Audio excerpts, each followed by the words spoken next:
Fallout 76 is one of the most anticipated titles of the year, but it won't make a single dollar on Steam. That's because it will be on Bethesda's own launcher that you will be required to have in order to play. Like many other companies, Bethesda has decided to experiment with an exclusive launcher to test the financial waters and decide if it would be more profitable for them than Steam. Valve takes 30% of whatever a game brings on Steam, so it only makes sense that a AAA giant would want to keep that slice of the pie to themselves.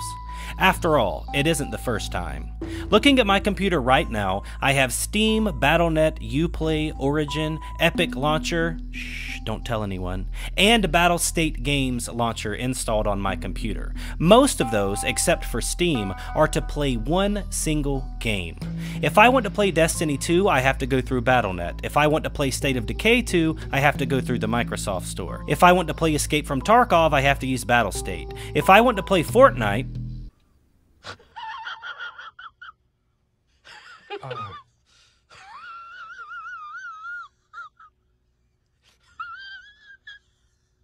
okay, just kidding about Fortnite, but there's still too many launchers. Gamers shouldn't have to go through this much trouble, and the problem has only gotten worse over time. I recently saw a few people in our Discord server discussing game launchers, and it was apparent that the overall sentiment was that people are unsatisfied with the current state of things. I can't wait for all these AAA companies to pull out of the PC market because their own distribution services fail. Coming as a consumer, I can also say I don't want to have 15 launchers from 15 different companies to play my games. It is literally never beneficial to the consumer unless that consumer, for some reason, hates Steam. Add me to the list of people who hate so many games on multiple game launchers, or the ones you can buy on Steam but just links you to a game launcher it needs. Looking at you, Uplay. I sympathize with these comments, and the fact of the matter is, game launchers are making our gaming too complicated. Valve gets approximately 30% of each sale made on Steam.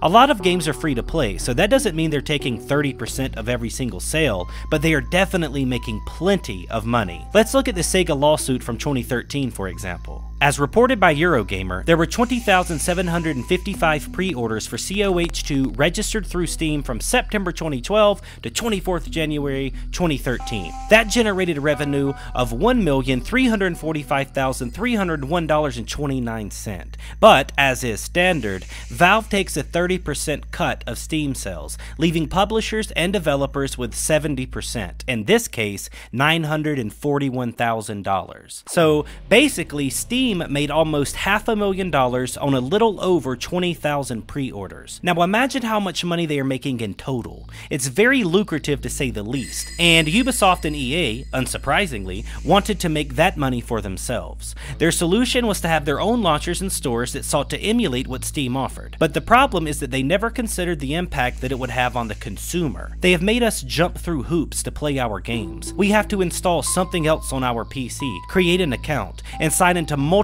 launchers just to play one or two games from a particular publisher. It might not sound that bad, but it quickly becomes annoying having to open up several things to have access to your games, plus keeping 5 different launchers updated and ready to perform. It's inconvenient to use, and it's frustrating to try and locate games on different interfaces because Steam doesn't work like Uplay, which doesn't look like Battle.net, which is nothing like Origin. Quality of life is a huge deal here because we know what it's like when things are simple, and this unwelcomed change is getting ridiculous. There's also the common occurrence of opening a game on Steam only for it to open another launcher, and then you have to click play on that as well. This problem made it almost impossible for me to play Fallout 4 with a Steam link, so this Bethesda issue isn't a new one. Overall, having so many launchers makes it hard to do what we want to do. Just play games. You also have to consider all of the different refund policies. Every different market has its own policies and procedures, and it becomes increasingly difficult to understand.